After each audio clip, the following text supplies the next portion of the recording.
Hey, my name's Ian Golden, and today we are in a very famous studio in Los Angeles where a lot of big records have been cut. But today I'm going to show you a special way to cut records using electronic music and a combination of hardware and software that'll make your performances or your productions super expressive and super fun.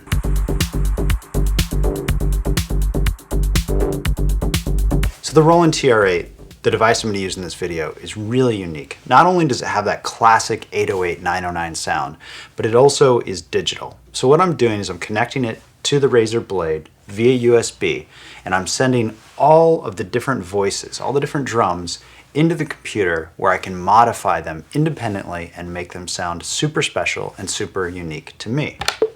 So here's a classic 808 tom sound. We all know it. It's got a lot of resonance. It's got a lot of character. Most drums don't have tonal information. They don't really have a musical character to them, but toms and kick drums, because of the resonance of those drums, do. So what we're going to do is highlight that resonance using some very basic effects inside of Ableton Live. So this is what we're going to end up with.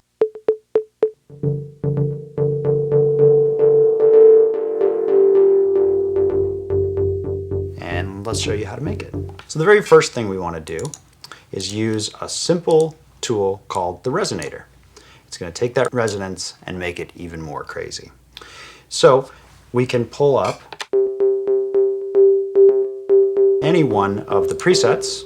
I happen to like the Berlin preset, and already you can hear the toms are pretty interesting. But the real magic is going to come when we start mapping our natural knobs on the TR-8, things like the Decay, to their natural counterparts inside the software.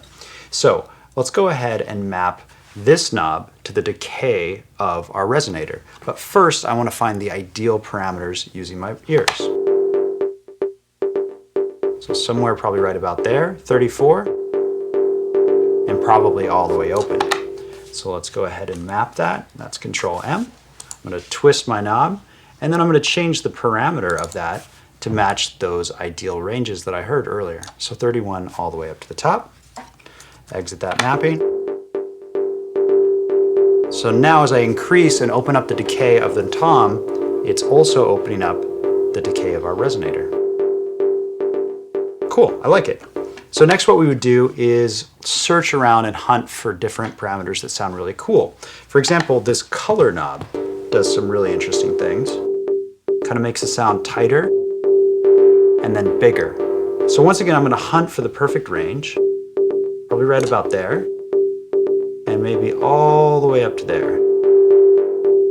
And I'll just go ahead and map that. Same knob. So we've got this knob now controlling two different parameters, and we've customized the range a little bit.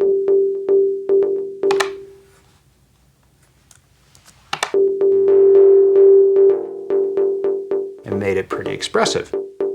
So already this is cool, but it's sounding a little typical. So I want to personalize it a bit. And to do that, I'm going to use a very simple tool in Ableton that has pretty remarkable results. It is the grain delay. Let's go ahead and copy that grain delay over here. And on this one, I'm going to use the preset for the kick toner, which is going to act almost like a detuner. So in one step, we're going to detune these toms, which sound really cool. We're going to add a little bit of rhythm, and we're also going to do a pitch effect. Standard stuff for live production. Normally you would draw these things into your DAW, but we're going to put them all on one knob so you can play them in a live, expressive way. So the cool thing here is if we actually detune these way down, maybe somewhere down in there, and all the way back up to a higher value. So let's map it to that range. Once again, we'll map the same knob to the range that I just heard, so -12 all the way up to maybe +3. And let's see how that sounds.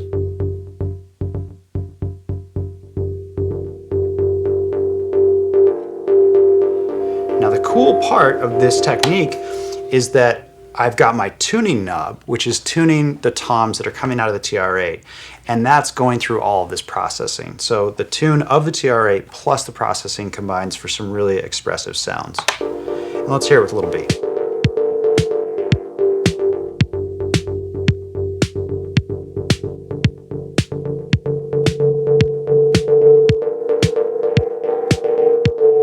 can find these little moments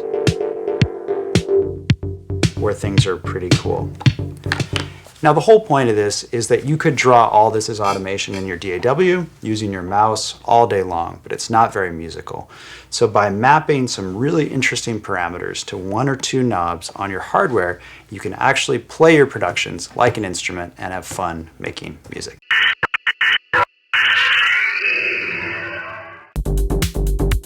This is video 1 of a 4-part series. The grand finale will be a live performance using all these elements together on my Facebook page, so make sure to follow me there.